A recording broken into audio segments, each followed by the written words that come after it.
Okay, we should be good. Thanks. Good evening, everyone. I'm calling to order the Transportation Advisory Board meeting for Monday, May 11th, 2026. I am Tab Chair Darcy Kitching. Our technical host this evening is Sydney Schieffer. Sydney, do you want to read the technical rules for us, please? Yes. Thank you for attending the Transportation and Advisory Board meeting. To strike a balance between meaningful, transparent engagement and online security, the following rules will be applied for this meeting. This meeting has been called to conduct the business of the City of Boulder. Activities that disrupt, delay, or otherwise interfere with the meeting are prohibited. The time for speaking or asking questions will be limited to 3 minutes. No person shall speak except when recognized by the person presiding, and no person shall speak for longer than the time allotted. If you're joining us by phone, you can press *9 to raise your hand and *6 to unmute. Each person shall register to speak at the meeting using that person's real name. Any person believed to be using a name other than the one they are commonly known by will not be permitted to speak at the meeting. No video will be permitted except for city officials, employees, and invited speakers and presenters. All others will participate by voice only. The person presiding at the meeting shall enforce these rules by muting anyone who violates any rule. The Q&A function is enabled, and it will be used for individuals to communicate with the host. It should only be used for technical online platform-related questions. Only the host and individuals designated by the host will be permitted to share their screen during this meeting. Great, thanks very much, Sydney. Our first order of business is to approve the minutes from the April meeting. Has everyone had a chance to review those minutes? Good. Can I get a motion to approve the minutes? I see at least one technical issue. The adjournment says 7:07 p.m. Looks like it should be 8:07. Thank you. Thank you Uh, very much. Sorry, I didn't ask for changes, but thank you, Mike, for announcing a needed change. That's great. I didn't catch that one. I think that's all. Yeah. Anybody else see anything else that needs to be amended? No, seeing none. Can we get a motion to approve the minutes as amended? I move to approve the minutes as amended. Okay, Michael, a second? Second. Hear none? All right, thank you. All in favor of approving the April meeting minutes as amended, raise your hand and say aye. Aye. Aye. Okay, good. Thank you. The motion passes 4-0. And we approve the minutes. Thank you. Okay, our next order of business is public comment. Sydney, do we have anyone wishing to speak this evening? It looks like we have a few people in the attendee. If you want to raise your hand, if you have public comment, I can give you permission to speak.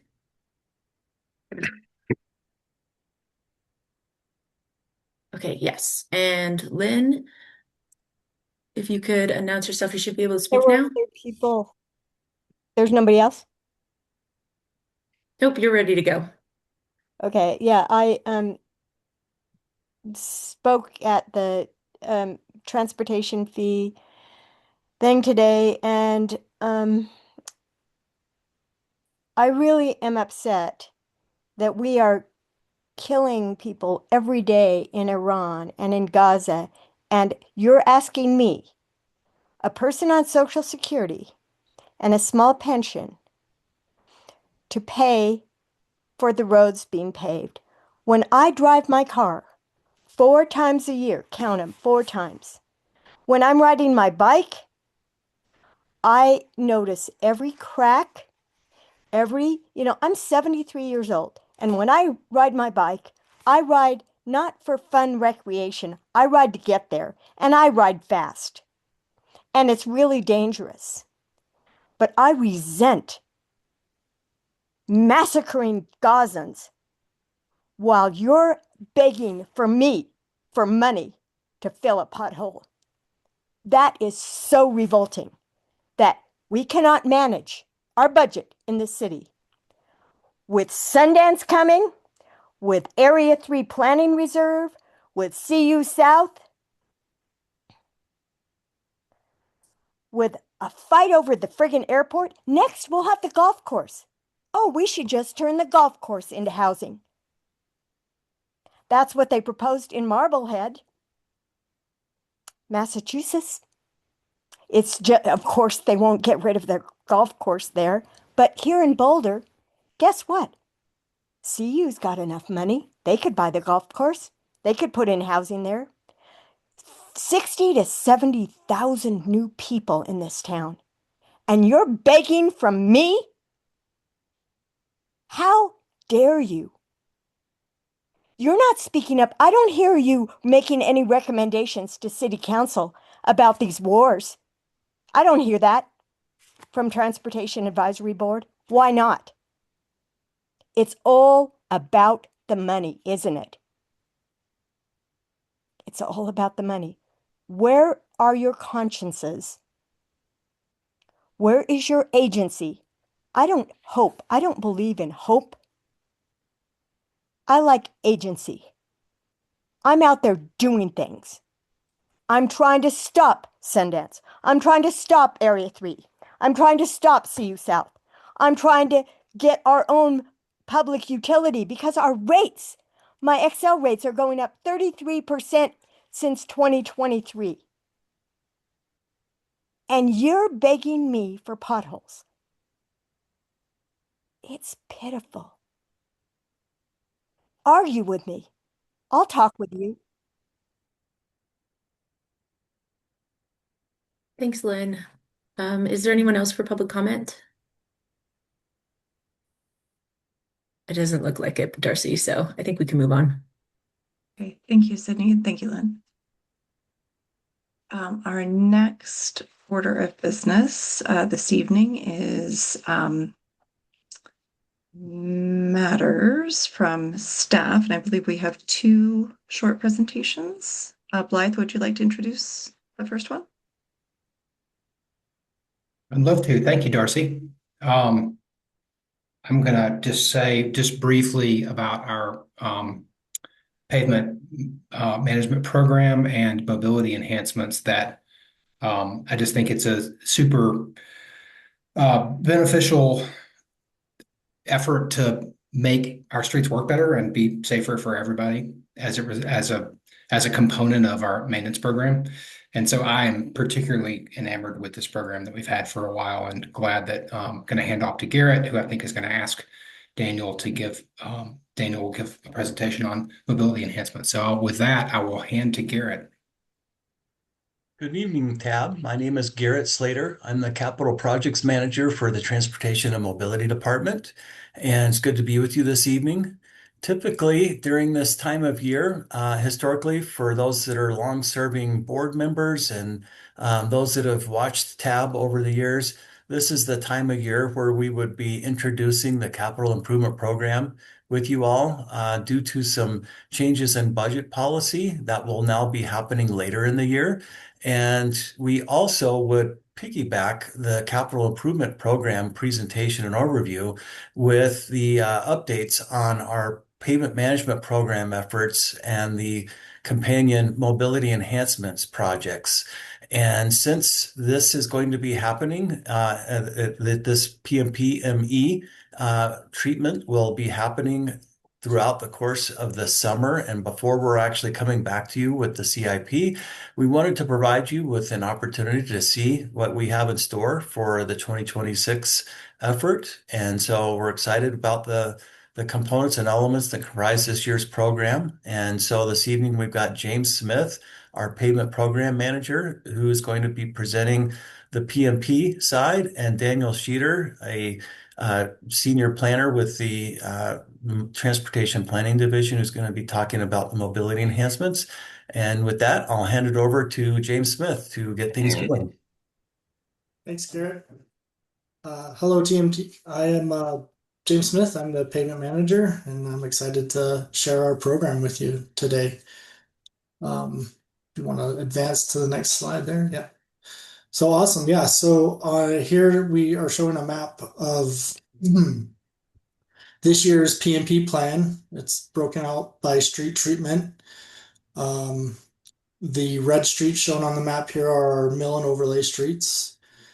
The light green and dark green are our chip seal streets, which is more pavement preservation. And then the light blue and the gray, the light blue is our pavement rejuvenation, and then the gray is our crack seals. So we have a good amount of pavement rehab along with pavement preservation, and that is our goal, to preserve the and extend the life of our pavements. So we recently completed streets in Chautauqua, the reconstruction street. I'm sorry, I failed to mention there's little tiny yellow on the map there, but we were able to complete those streets in Chautauqua earlier in April, and then beginning of last week, we started paving on Spruce and Fourth. So yes, we move into the next street. So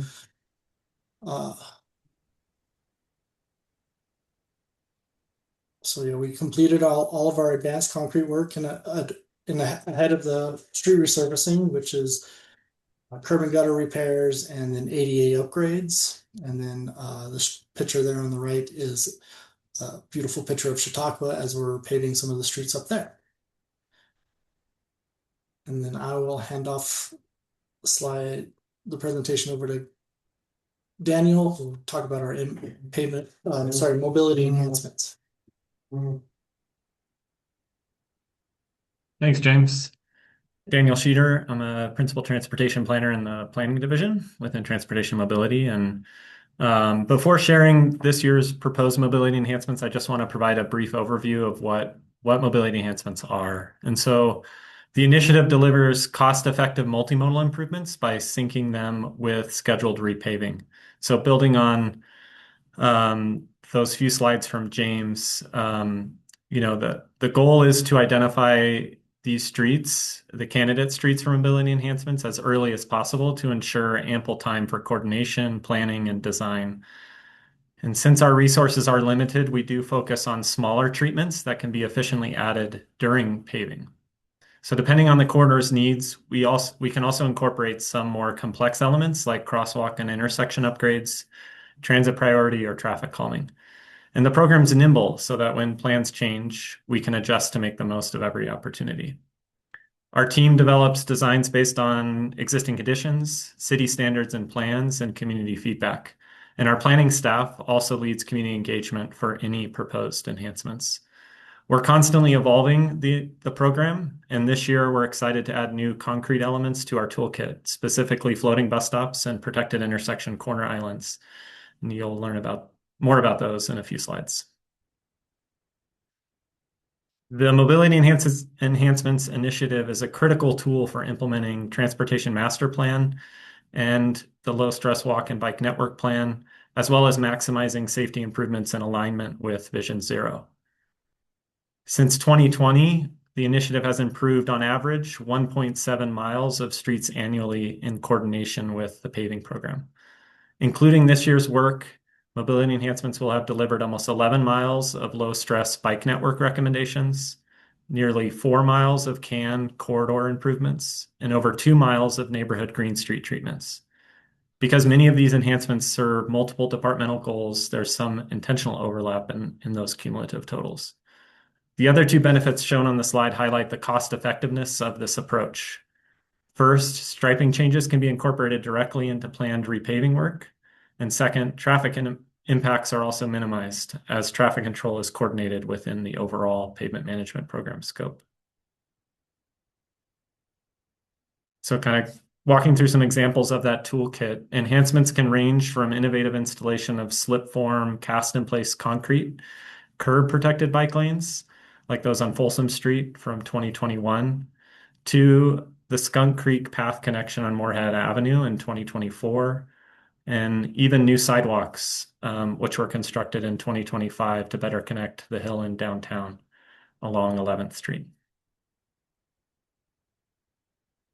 For prioritization this year, we have two CAN corridors on the 2026 pavement management program streets that James covered in that large citywide map of all the treatment types. Those are Pearl and Folsom, both of which are part of the high-risk network.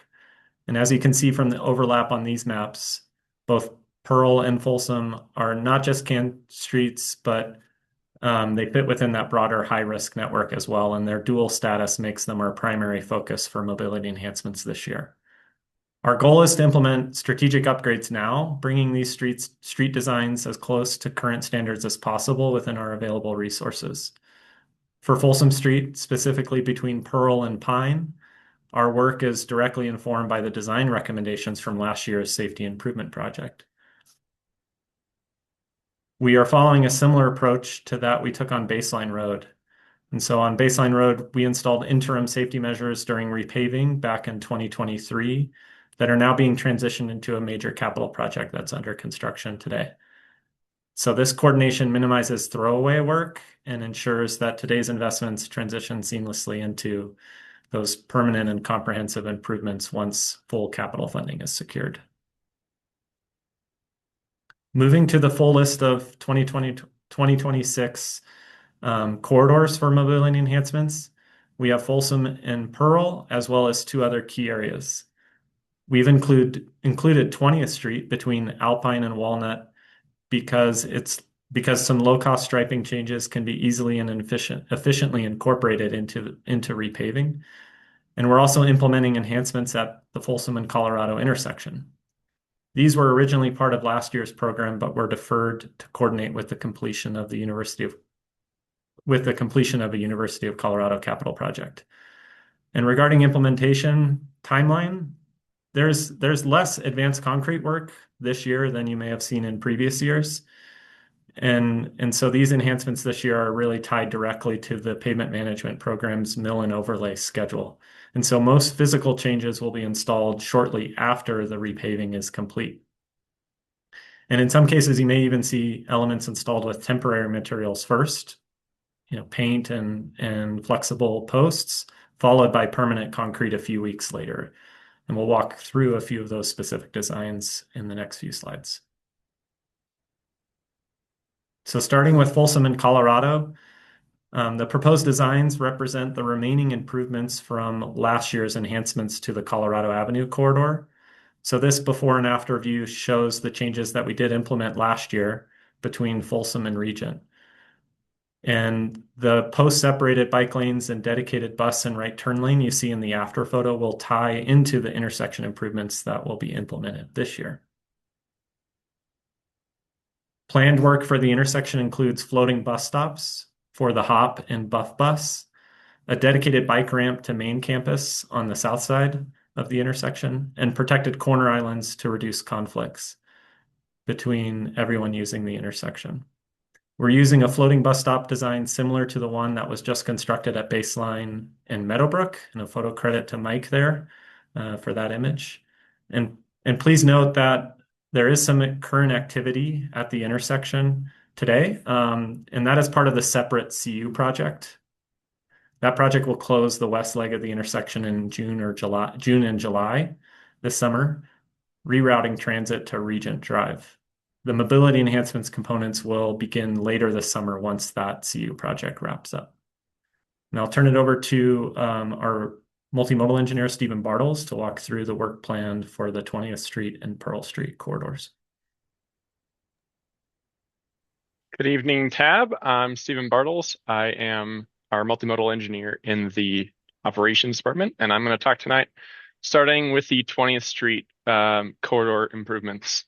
At the south end of the project at Walnut, we have already implemented some changes where we widened the bike lanes either direction, as this was a bit of a pinch point for the corridor, for the Walnut corridor, and also tightened the curb radii a little bit to help slow turning vehicles, along with the curb ramp upgrades and a new curb ramp on that east crossing on the south side.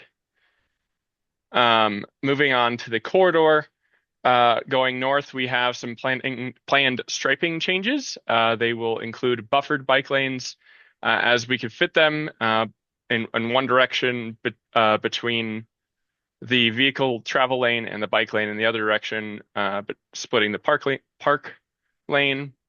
And we will have no center line, so somewhat similar to what we have done on Moorhead in the past.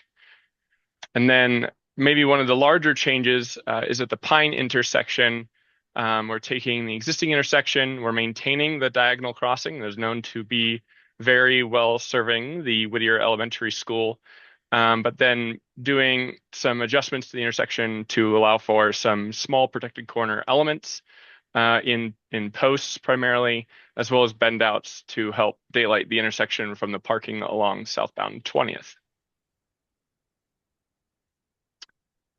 Moving on to Pearl Street, we will be repaving between 30th and Folsom. The advanced concrete work has already included new detectable warning surfaces at the mid-block crossing, as well as corner geometry changes and new ped ramps at 26th. And making sure we get as much as we can in those little footprints as we can, trying to reduce curb radii as well. For Folsom Street, or for Pearl Street, between Folsom to 30th, kind of the corridor length changes, we are going to be implementing consistent lane widths, as well as getting either buffered or post-separated bike lanes through this segment as available. So on the west end, between Folsom and 28th, we will have buffered or post-separated in that location, and then on the segment between 28th and 30th, we will have post-separated bike lanes each direction, and help bicyclists feel safer in that area, as well as a little bit with integrating for the transit operations in that area as well. And then finally, at the Folsom intersection, we will be coordinating with the project, the HSIP project at Pine, which will include the upgrades for ped ramps and signal infrastructure, as well as restriping the Pine approaches, and coordinating engagement with our efforts. And that will be happening this summer as well. So we'll be on their heels. And with that, I'll hand it off to Daniel to discuss the rest of the Folsom improvements. Thanks, Stephen. So for the rest of Folsom Street, I wanted to start with the Folsom Street Safety Improvements Project, which you all well know from the work on that project last year. And that project really established a comprehensive vision for the corridor. And so while implementation of that full recommended design from the SEEP process that we went through last year will require more funding and a detailed design phase, a final design phase. This year's paving schedule and the overlap with the project limits here allows us to take a step forward with some safety measures today. And here you can see that yellow highlight for the repaving limits overlaid on the project map from the broader Folsom Street project. And the repaving limits, as mentioned, are Arapahoe to Pine. And so we can implement some mobility enhancements on this segment that align with the safety project's recommended design and the community feedback that we received last year. And these are in alignment, with the longer-term goals for the corridor established through the improvements project. Beginning at the north end, the HSIP intersection project that Stephen mentioned will construct initial intersection improvements at Pine Street. That repaving will and striping through the pavement management program will occur in mid-July. And then protected intersection corner islands will first be installed with paint and posts after paving, allowing staff to monitor the layout before constructing permanent concrete corner islands in August. And that visual shows that ultimate configuration of the intersection. Moving south to the Spruce Street crossing, we are addressing concerns about the short northbound vehicle lane merge that we heard during engagement for last year's safety improvements project. And so as you can see in the comparison between the existing and proposed designs, that short merge as the second northbound vehicle lane is ended on the approach to Pine Street will be eliminated. And so this has a number of safety benefits at Spruce Street specifically. Primarily, that it'll reduce the crossing distance for people walking and rolling across Folsom. And we think as well make the intersection more intuitive for people driving the corridor by removing that merge conflict point and clarifying as well where the second southbound lane is added, which will now be just south of Spruce Street with the proposed design. This elimination of that merge lane, the northbound lane, the second northbound lane just north of Pearl, also enables the installation of a new northbound post-separated bike lane, extending from Pearl all the way to Pine. So as you can see in this photo, this update will match the condition of the existing southbound bike lane that exists today between Pine and Spruce. Enhancements at the Pearl Street intersection, moving 1 block south, were directly informed by the safety improvement project's recommended design from last year. And so to recap those recommendations, the preliminary design recommended a full protected intersection at Pearl and conversion of the outside through lanes to dedicated right turn lanes along Folsom, the north and southbound lanes. With the mobility enhancements available resources this year, the proposed elements focus on the northbound direction for implementation now. And so here's a visual of what the proposal is at Pearl. And so the work planned includes a dedicated northbound right turn only lane to eliminate the existing merge north of Spruce Street. And so this enables the improvements that we just reviewed up at the Spruce Street crossing, and also has the greatest potential to reduce conflicts at Pearl Street by constructing corner islands at the southeast and northeast corners. The southeast corner is proposed to be constructed with temporary materials, since the eventual major capital project would reconstruct that area of the intersection, and we want to minimize throwaway work in that location, while still mitigating the risk for right turn hooks and other conflicts between turning vehicles and people biking. Additional bike boxes are also planned at the major signalized intersections along the corridor, similar to the one that exists today for southbound Folsom at Arapahoe. And so these bike boxes provide people on bikes with a safe and visible space to wait ahead of queuing traffic. And in alignment with national best practices, we'll implement no right turn on red at these intersections in coordination with the implementation of the bike boxes to reduce right turn on red crashes and general right turn crashes, two of the most common crash types in our Vision Zero action plan. Finally, we'll also lower the speed limit from 30 miles an hour to 25 miles an hour between Colorado Avenue and Pine Street. A recommendation from the city's separate but related speed limit setting and signing project. This typical cross-section also shows that vehicle lanes will be slightly narrowed with the mobility enhancements this year, which enables the bike lanes to be widened to a standard 5-foot width minimum. And I'll conclude with a summary of our engagement plan and schedule. And so for engagement, our focus will be on the business community and adjacent residents. We'll share information through a variety of channels 4 to 6 weeks prior to repaving, and we'll utilize contacts from last year's Folsom Street and the North 30th Street corridor project, kind of lean on those contacts as we get the word out about mobility enhancements. These channels will include postcards, emails, focus meetings, in-person flyering, project newsletters, kind of utilizing those contacts from the previous corridor projects, as well as webpage, social media, and Cone Zone updates. And so just to wrap up with kind of that look ahead on when some of these changes or when these changes will be occurring.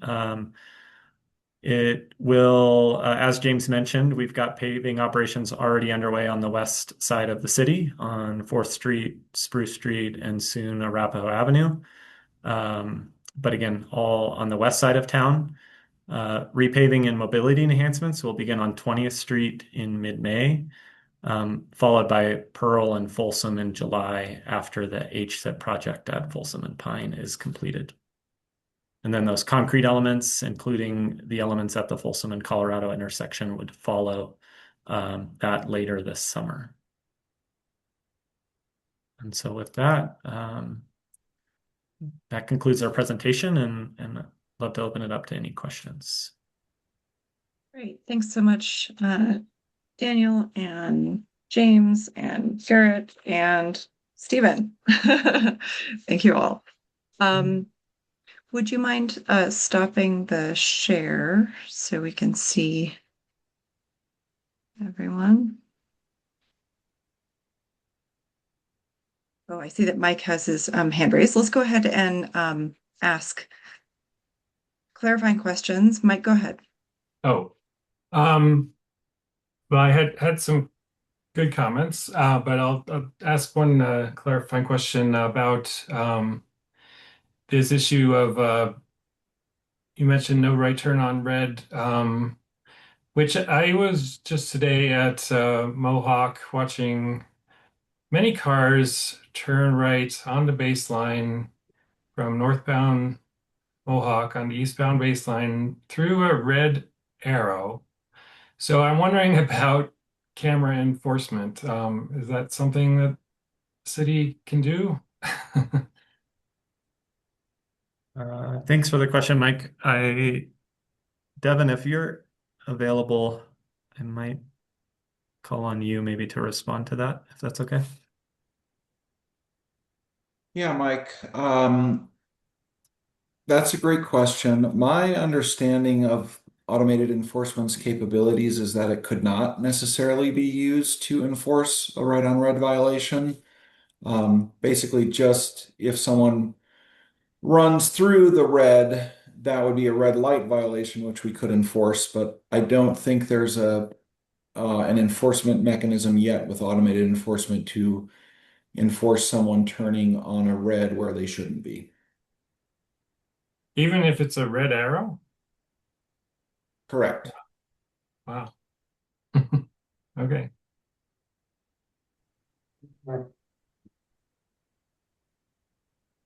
Mike, did you have any other clarifying questions? I'll come back to you for comments. Anybody else have clarifying questions? Or Mike, go ahead.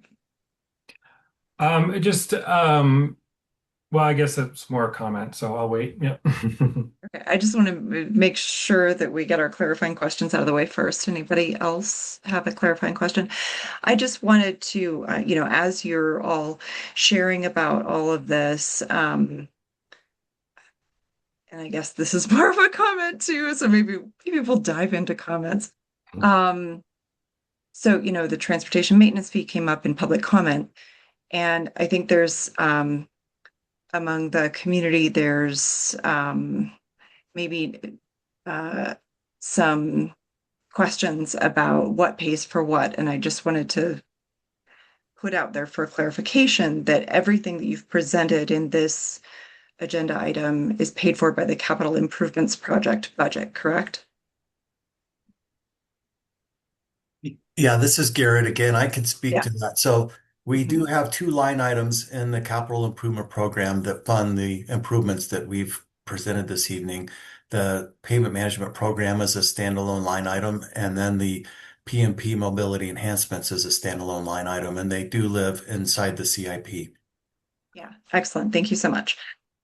And then the transportation maintenance fee would come into play once these new pavement projects and enhancements are in place for maintaining them, correct? Or will they remain line items in the CIP? So these would both remain line items in the CIP. And my understanding of the transportation maintenance fee is that it could be used for taking care of infrastructure. So the first portion of the presentation that James covered. So the TMF would cover pavement management program. So taking care of street pavements, sidewalks, curb and gutter, concrete, things of that nature. But the TMF cannot be used for enhancements, which is what the mobility enhancements program is. Right. Thank you. I just think that there are lingering questions about that. And so that was just kind of a clarifying question I wanted to put out there about how the pavement management program and the transportation maintenance fee are related. That the pavement management happens under the CIP and then the maintenance happens under the TMF. Okay, great. Thank you. Other questions? Mike, why don't you go ahead with your comments?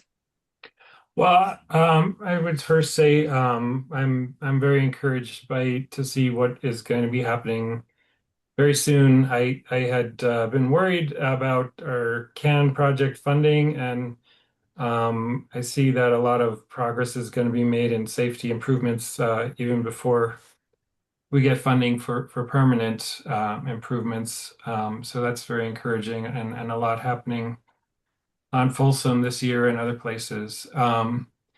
It seems we have a very good system of doing temporary sort of experiments and seeing what works, and then converting them later into permanent infrastructure improvements.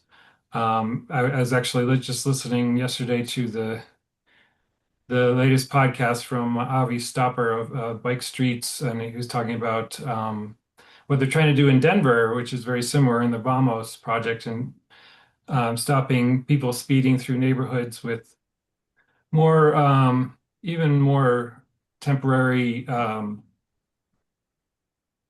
infrastructure, similar to what was done during COVID. And he had mentioned that pretty much everyone doesn't like flex posts, like people in the neighborhood and even, people who support alternative transportation see them as temporary, and transportation planners see them as temporary. I see them as useful, especially on high-speed arterials like Baseline.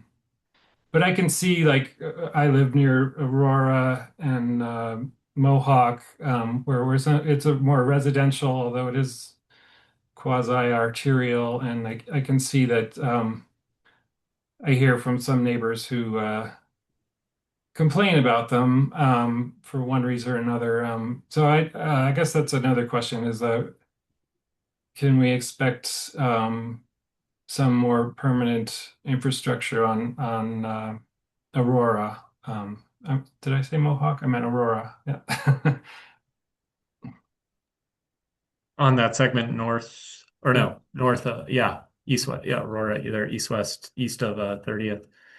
Not at this time through mobility enhancements, Mike. We don't have that scheduled yet in the pavement management program, to my knowledge, but we can certainly look into that a little bit more and follow back up and see if there's a coordination opportunity there to transition some of those elements to permanent. Thanks. Well, I'll just dive in a little bit too.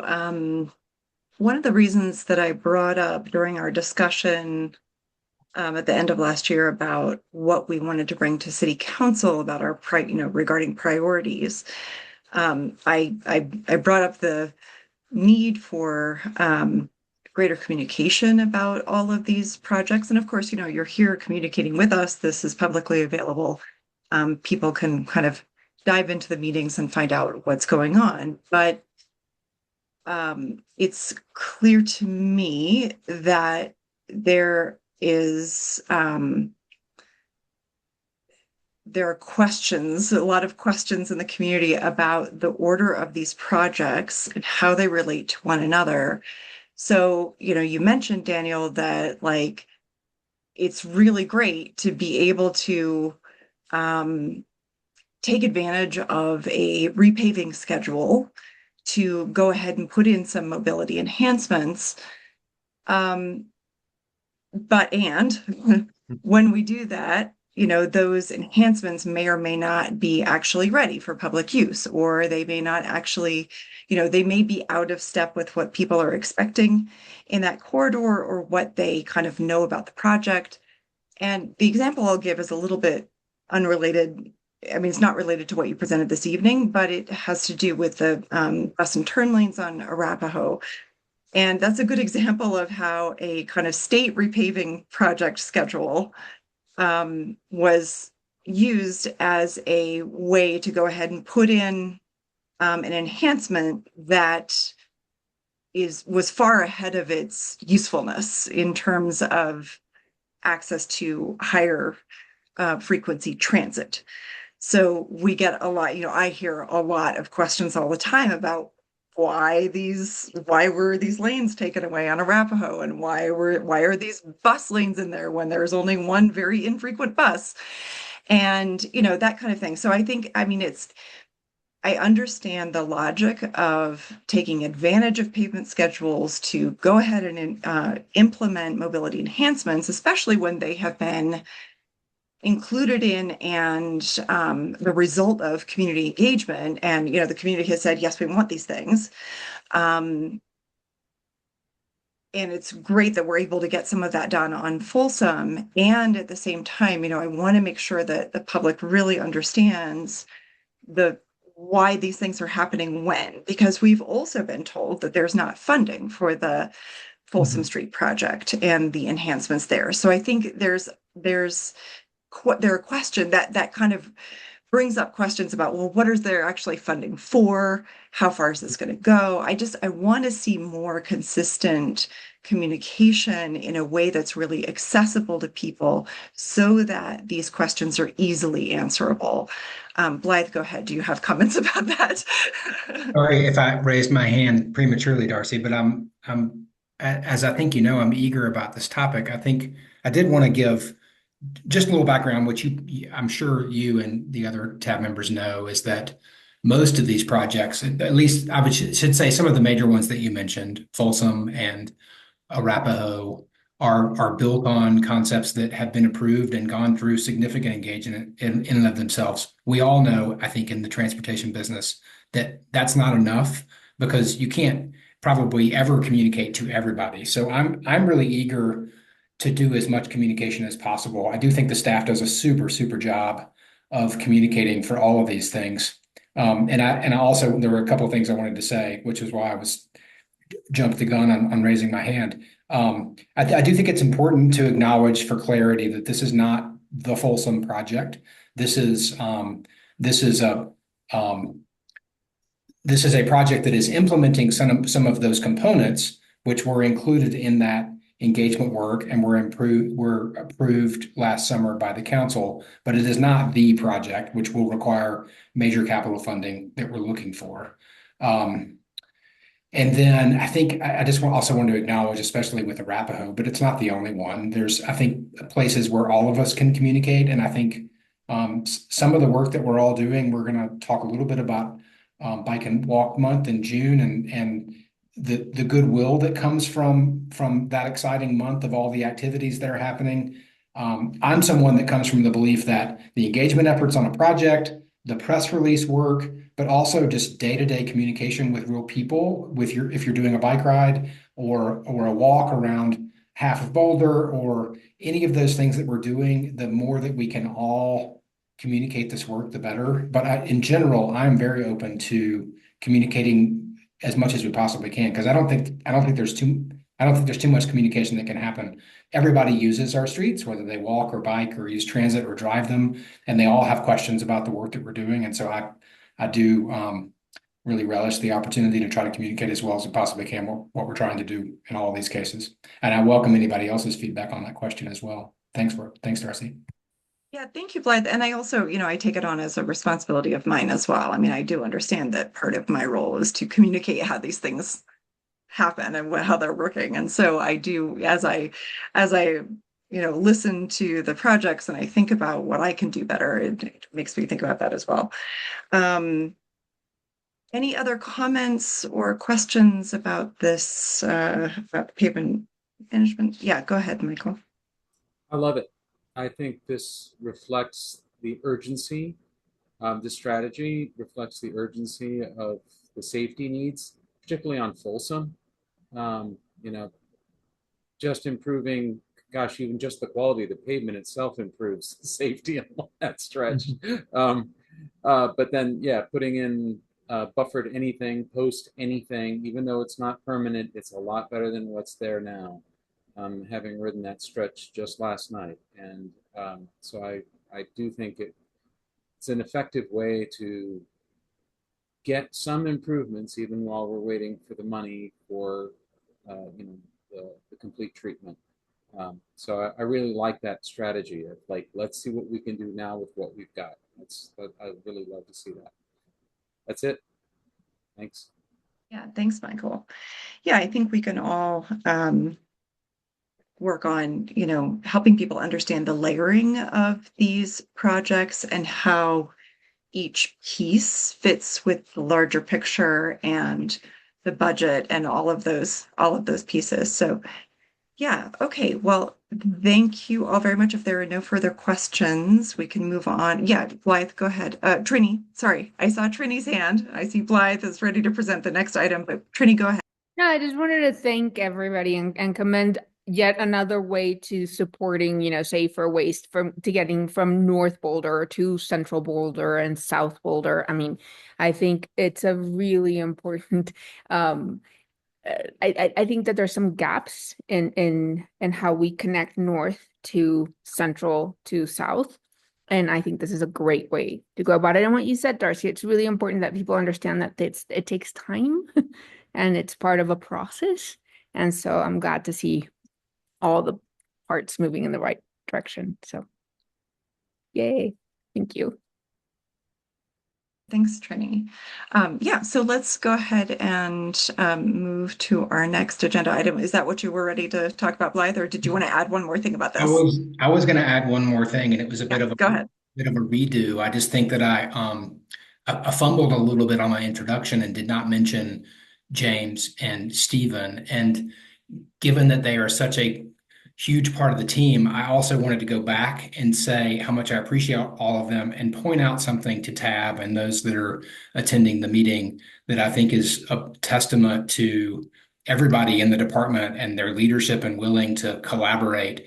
Each of those three individuals come from three different divisions in our organization, in the Department of Transportation and Mobility. The Operations Division, led by Devin, the Capital Projects Division, led by Garrett, and the Planning Division, led by Stephen Riho. And the fact that there's a fluidity of communication as they present such an important project that does so much with so little, and also complements our maintenance program, also reflects how well we are integrated and how fluid we are between divisions. And I just think that's super, super important. The maintenance and the day-to-day work and the way that our system operates directly impacts the safety of all of our users, which is something that is supported in all of our long-range plans and all of our plans that are also adopted by the City Council. So I just think that seamlessness and that sort of lack of barrier between the divisions, in my experience, doesn't happen easily. And it's a testament to the leadership of each of the individuals in this department. I just wanted to point that out to everybody and also acknowledge Stephen and James's great work as a part of the mobility enhancements and paving and pavement management program team. Thank you, Blythe. I appreciate you saying that also, because it's not commonly recognized that these are different departments or divisions within the department, right? And how the different responsibilities relate to each other. So these presentations are fantastic because they help us kind of learn that integration. And I would like to see more of that clarity, just generally, or contribute to more of that clarity generally, because I think it's difficult sometimes for people to understand why one thing is happening here and another thing is happening here, and then that's that budget and that's that budget, and we need to make sure that that it's logical and well understood by everyone. But thank you for saying that. I appreciate it. Okay, are we complete on that agenda item? Any other comments, questions, needs? Okay, Great, thank you. Let's move on to my favorite time of year. It's Walk and Bike Month. Yay, we get to hear from Erica Amador, I believe, on Walk and Bike Month and all the exciting things coming up. Blythe, sir, would you like to introduce her? Yeah, well, Erica had an unexpected absence today, so she's not with Oh, us darn. tonight. And I'm sorry for that because I know how much work she's put into this. And I'll just add your excitement I share. You know how much I've got them all in my calendar. I'm hoping I can participate in everything. And walking and biking, maybe one day we'll have a walking and biking year. We'll just do it every single month. But the fact that we have a full month, I think is fantastic here in Boulder. I think Stephen Riho is going to talk about a lot of the things that we've worked on with a lot of our partners. And really excited about it. Great. Okay, thank you.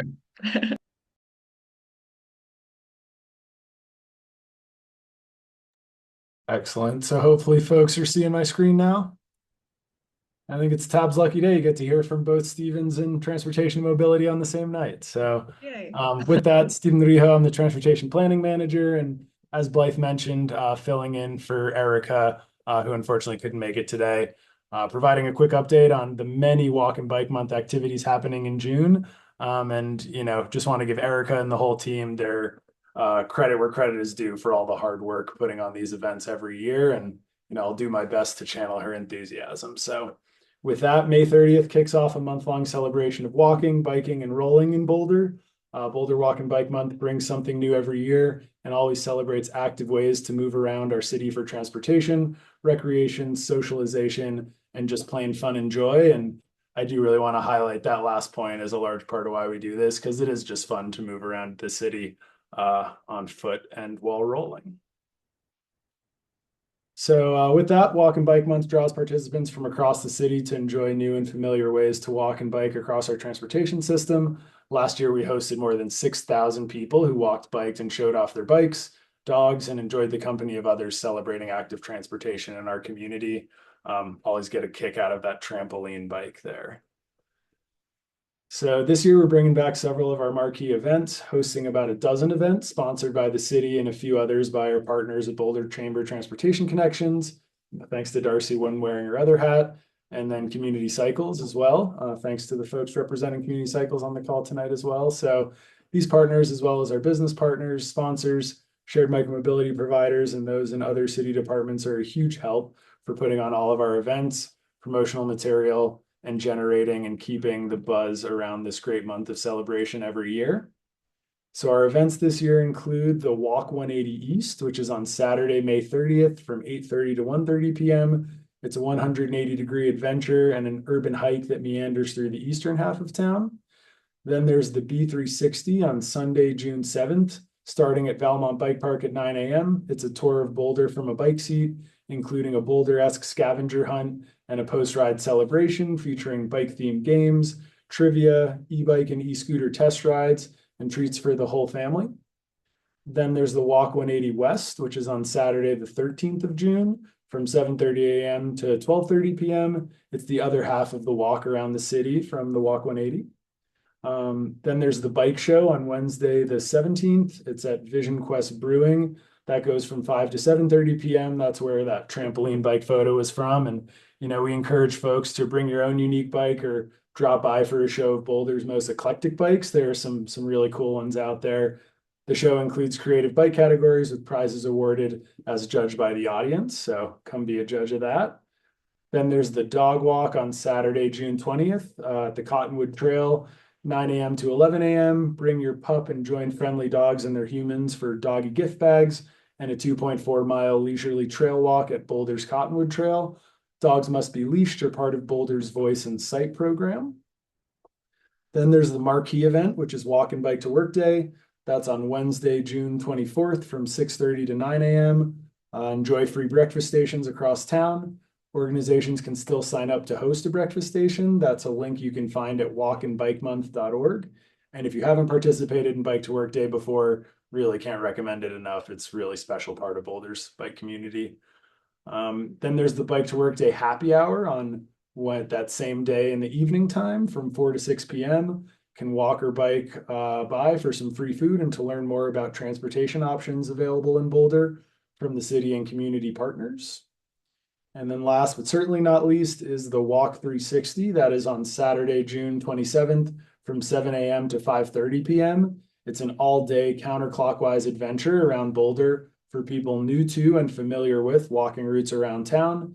This slow marathon traverses a variety of walking surfaces in neighborhoods, parks, and open space. So a lot of great things going on in Walk and Bike Month this year.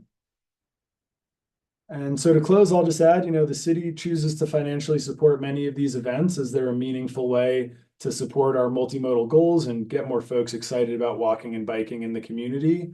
So join the fun, and to learn more, you can see the link there, walkandbikemonth.org, and we really hope to see you out there. So that's all I had for today, and yeah, happy to answer any questions if there are any. Great, thank you, Stephen. I appreciate you filling in for Erica. This is something that we all look forward to every year in June. There's just a lot of things to do, but it's not just fun things to do. It's also a wonderful way to learn about all of the infrastructure that the city has invested in, millions of dollars every year, and just where those dollars are going and how to use the infrastructure for walking and biking and scootering and everything, walking dogs and strolling with your kids and whatever. Does anybody have any questions about anything that's going on? Or suggestions or ideas, needs? It's pretty straightforward. No, seeing none. Thank you, Stephen. Really appreciate your representation of Walk and Bike Month. Thank you to Blythe for indulging me and including this agenda item. I requested it specifically. Of course. All right. Yeah, thanks a lot. I appreciate it. It's nice to have it out there. Okay, great. So our next agenda item is matters from the board. We have one task that we do need to take care of, which is to fill in some opportunities for TAB members to represent and report back to TAB about various committees or working groups in the city that have formed to consider different transportation issues. They're generally comprised of different interests, entities such as commuting solutions, local and regional governments, commercial interests, and citizenship groups. So variety of kind of committees and interests that have to do with transportation. TAB review. So then TAB sort of takes that information and hears feedback from members who are representing TAB on these committees, and then we can rotate those representatives. So generally we want to have a representative and an alternate.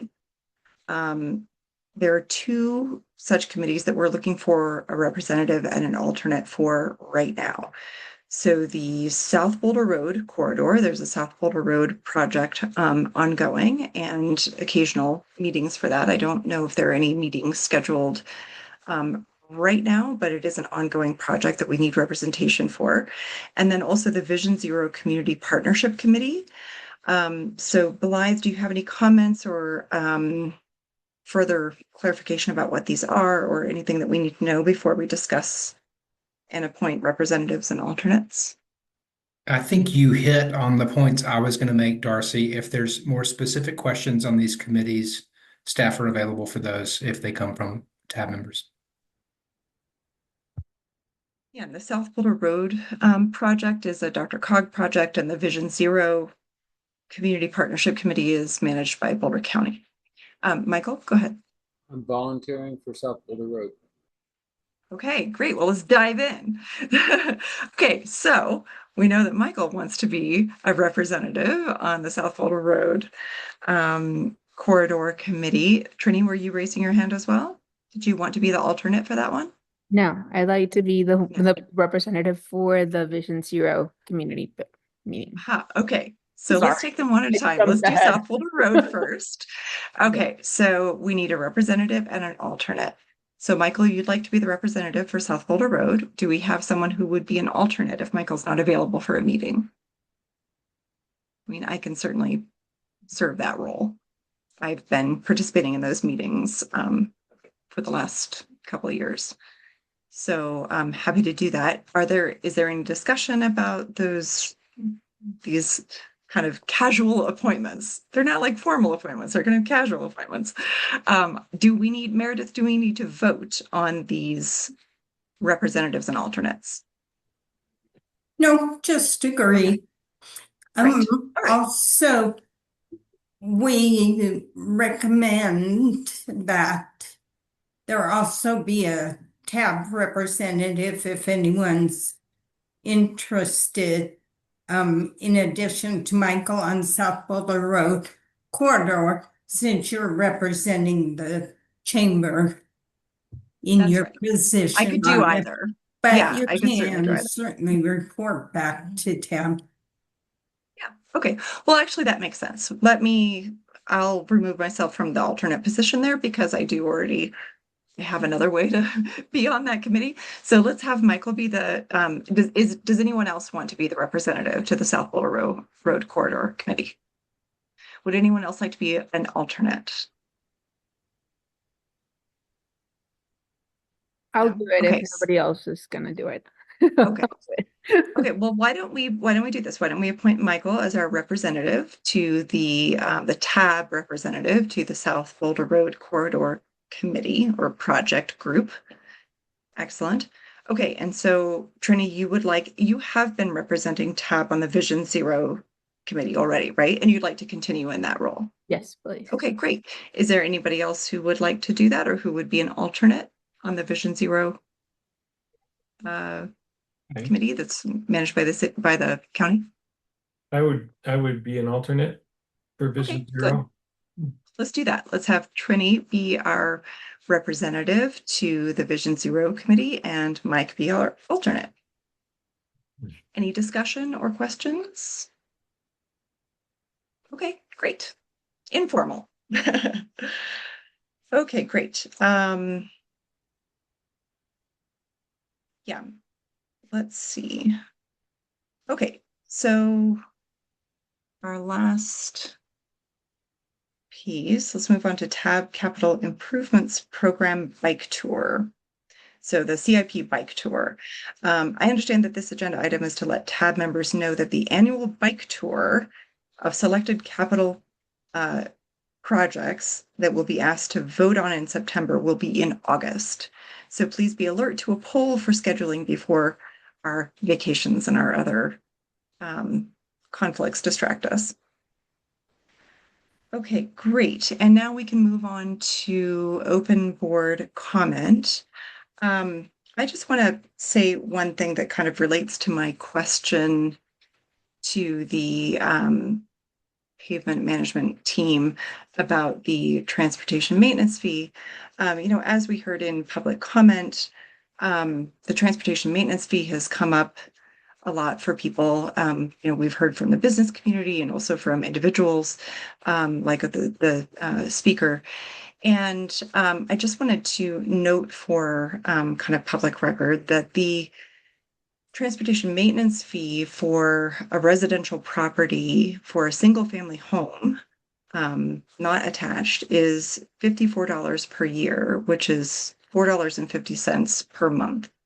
So I just wanted to sort of clarify what the cost that the city is asking for. And that's to ensure that our projects can be maintained at the level that we expect. So I just wanted to make that comment. Are there other comments? And there's also, on the transportation maintenance fee website, there's a calculator, so anyone can discover the fee that they are subject to based on the type of property that they own and the size of that property in the case of commercial properties. So it's very straightforward and clear, and the city welcomes feedback on that. Any other open board comment? Michael, go ahead. Well, it's not on that subject. But so you may recall that we'd recommended that council adopt as one of their priorities for this year some strategy to deal with the danger of e-motos. And I've been hearing and seeing a lot of news on that front. Kids getting injured. Not so, I don't know if there's been any in Boulder, but in neighboring suburbs, I've heard about folks getting injured. And I'm just beginning to wonder what our strategy is. I mean, I know it's not a priority project, but I would imagine that something is being done. And I'd be curious to know what's being done and what options have been considered. Because the reason we'd recommended it, as I recall, is that we felt this was pretty urgent, and it turns out that it is. The kids are getting injured. And so I feel like as an entity, we kind of need to be coordinated in dealing with, there's also a lot of, from what I'm seeing, a lot of misinformation in this arena as well, and perhaps even purposeful conflation of e-bikes and e-motos.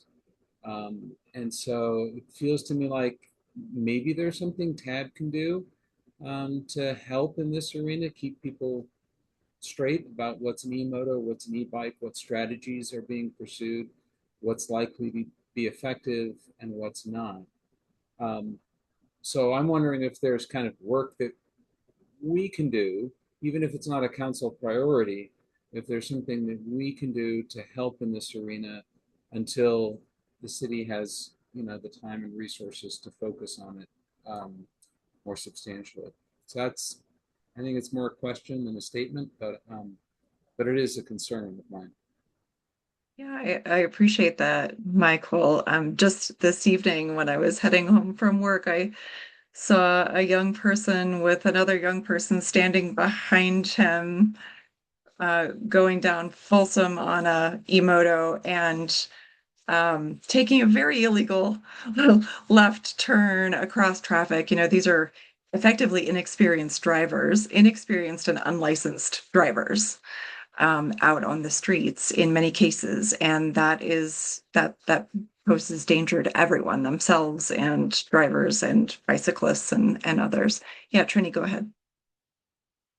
Yeah, so I'm wondering if there's a possibility to create some sort of, and I know that we've discussed several different ways to attack this, but maybe in combination with or in collaboration with BBSD or something, create some sort of pamphlet or something that, as the city addressing these concerns and informing parents. I mean, today there was, this is not to do with e-motos, but it was a very alarming and to me very disturbing post. It was on a public forum, and they were talking about how people are just ill-informed about what laws pass recently, and so there's all of this anger and all of this horrible narrative that is on social media in regards to, for example, the Idaho stop, right? I mean, they're all just throwing all this horrible narrative against cyclists because they're doing what the law allows them to do, people that are not informed. So I'm just wondering if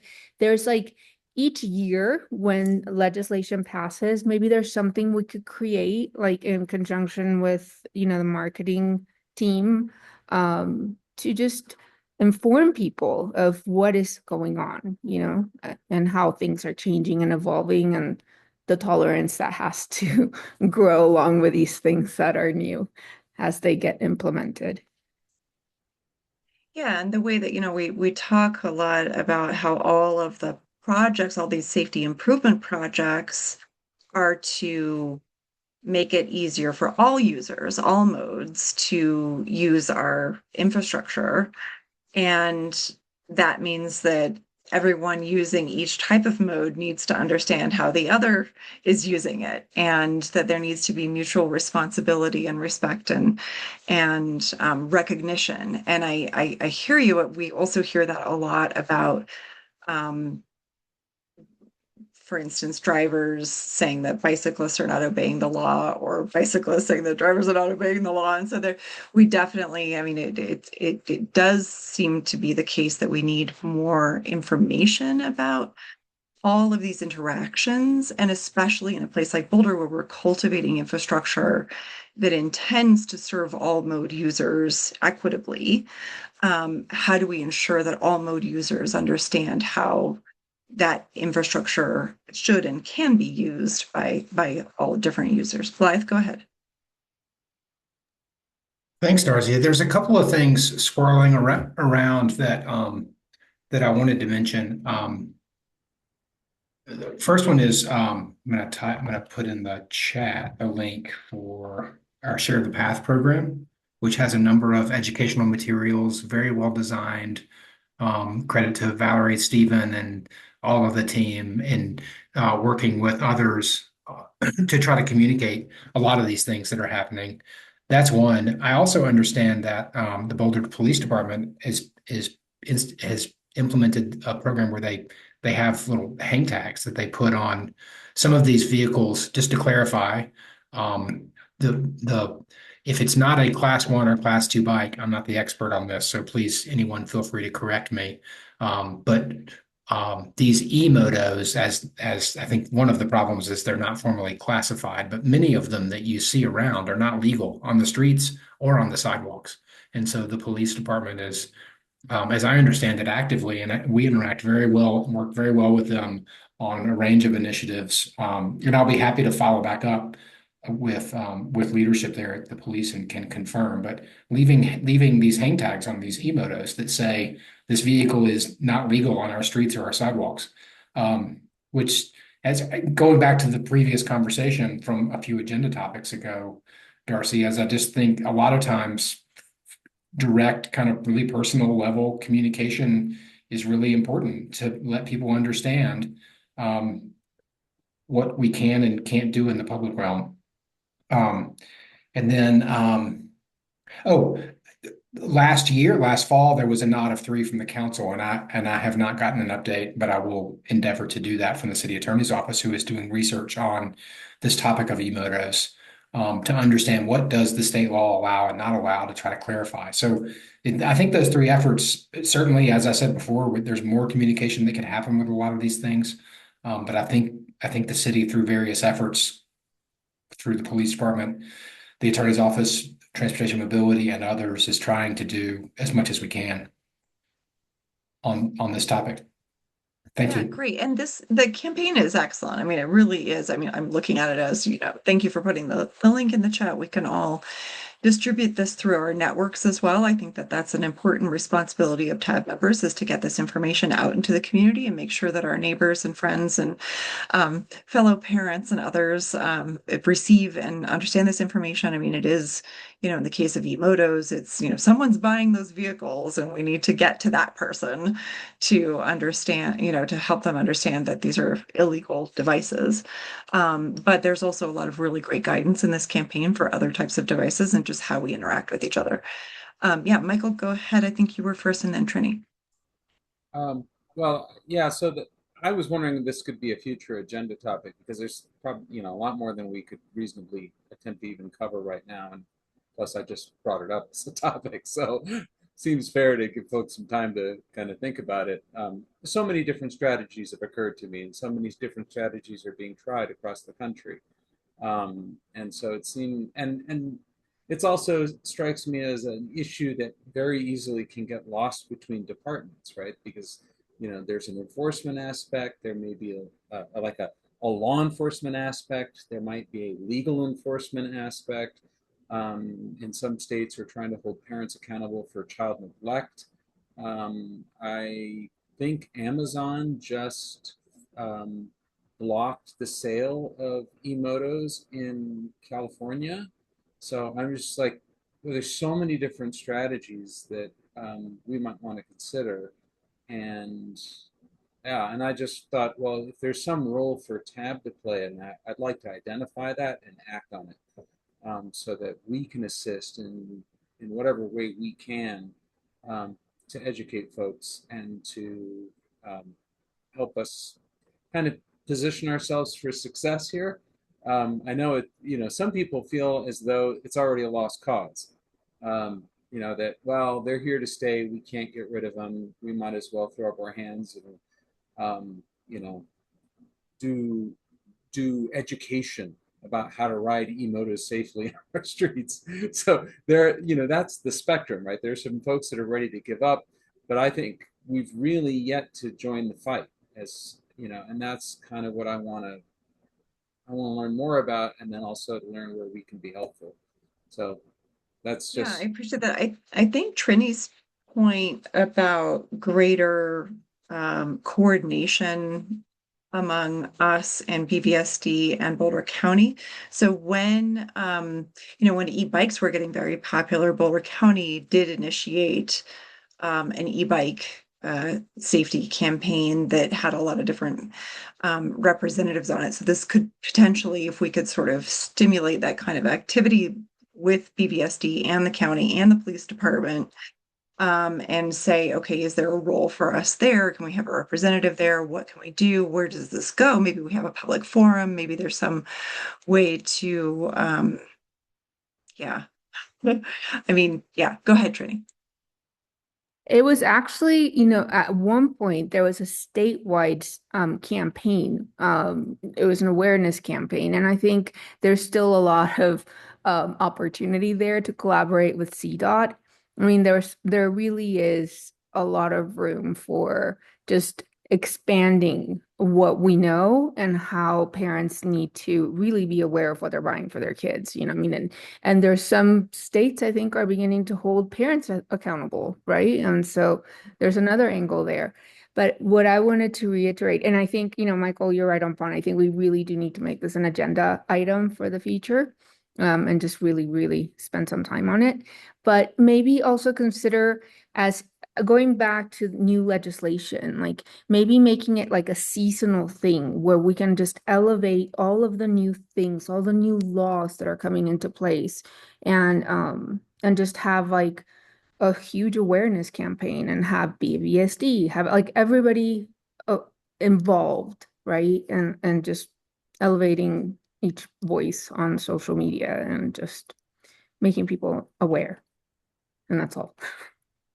Yeah, I mean, you're right. It is a policy issue because it is about what's available where, and about the regulations, like, Michael said about Amazon not allowing the sale of e-motos in California. I mean, if Colorado had a law that said you can't sell these things here, you can't buy them. I mean, it's kind of like, automatic weapons laws, and that the states can enact, and then retailers can't, So I mean, I do see the spectrum in this issue.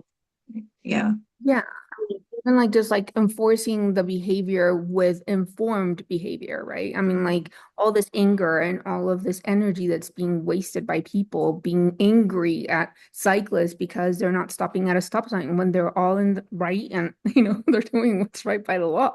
So it's just kind of like, let's just move into a space where people are informed and act accordingly instead of just being angry with each other. It's horrible. Well, there is an interesting bias toward vehicles, there's, I don't know, that's a different topic, but we tend to be sort of tolerant of the use of vehicles, more so than other modes. And so, yeah, I think that there's a lot there. I'm not sure what our role can be. Blythe, if you have insights into what can our role be, can we, speak to policy? Can we, I mean, there are a variety of avenues that exist already out there, but how can TAB be influential in this way? I mean, certainly we can write up our, our position for council. We can, we can present our, our position and our priorities, to council, and really help council understand how important this is, and that it needs to be a priority citywide because the proliferation of these vehicles and the safety issues that they present. So let's work on that. I think you're right, Michael, that we do need to have an agenda item. Yeah, Blythe, if you have any guidance on that, let me know. Well, I was going to add a couple of things. We have a state legislative update coming in June, and it's possible that there could be some legislation at the state level. Yeah. My personal point of view is I think the legislation governing that sort of thing is best comes from the state, if not higher than that.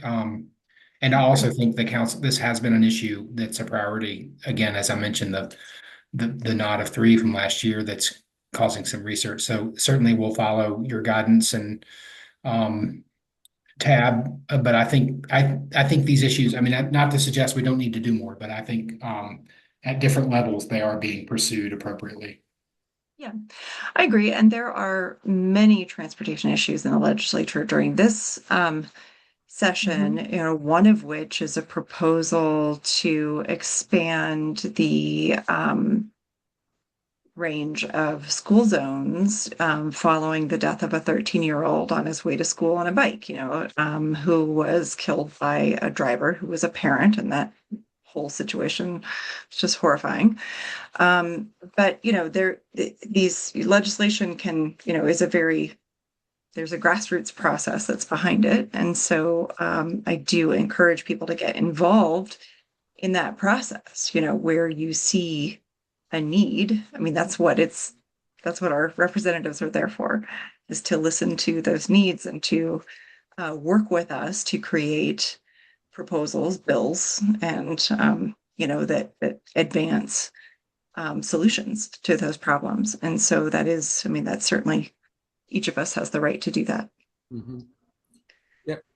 So I'll just add, like, for me, I feel a sense of urgency about this insofar as these devices, they seem to me like they're metastasizing, right? They're just, you know, and it wouldn't be unsurprising if it was kind of a peer pressure kind of thing. Like one kid gets it, the other friend wants to have the same thing.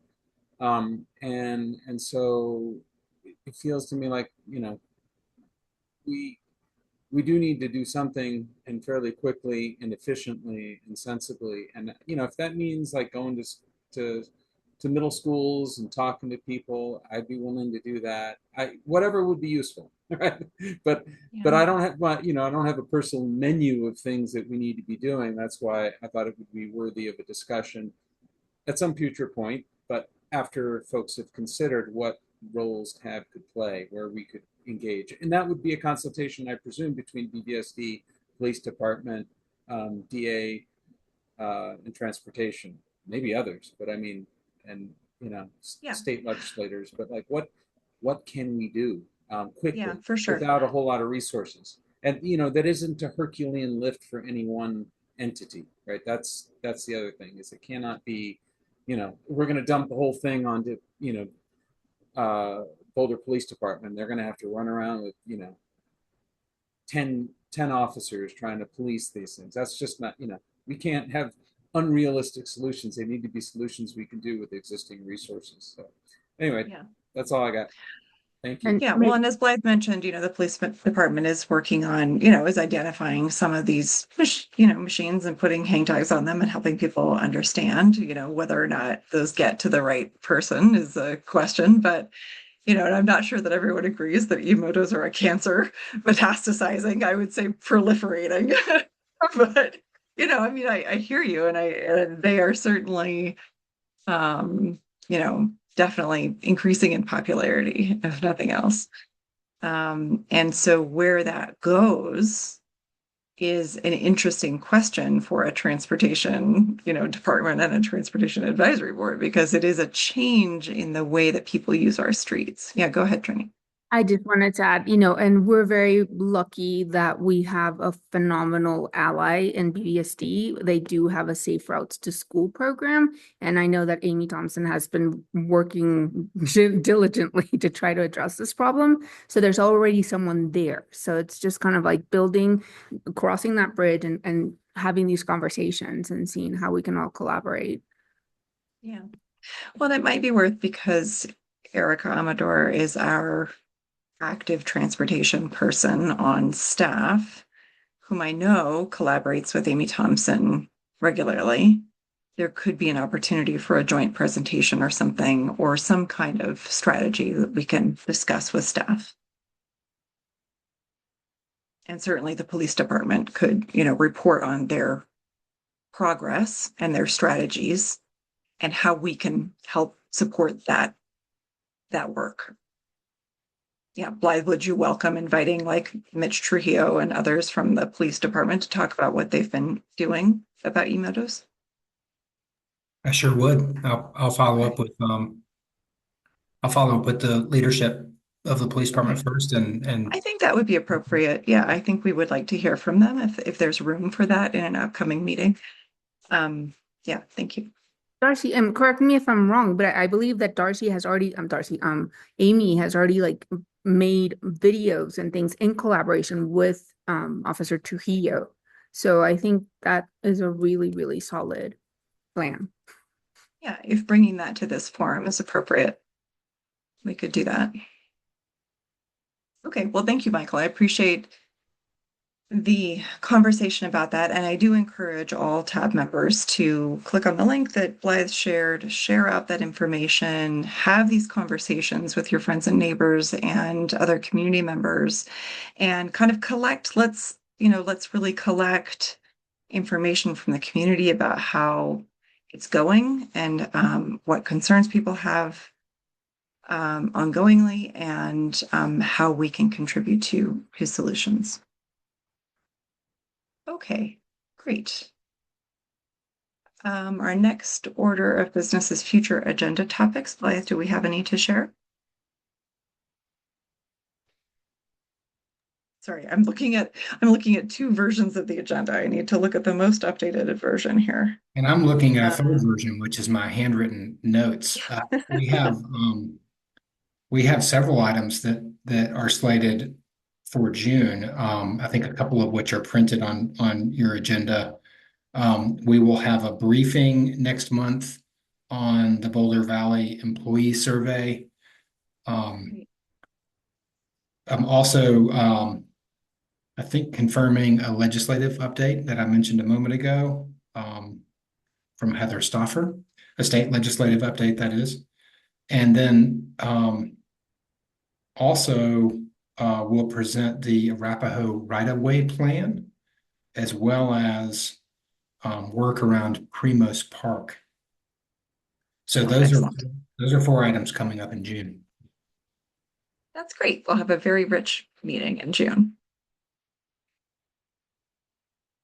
Okay, in the midst of all the Walk and Bike Month things. Yeah, the legislative session wraps up this month. And so it'll be great to hear from Heather about how things turned out on the transportation issues that she's been following.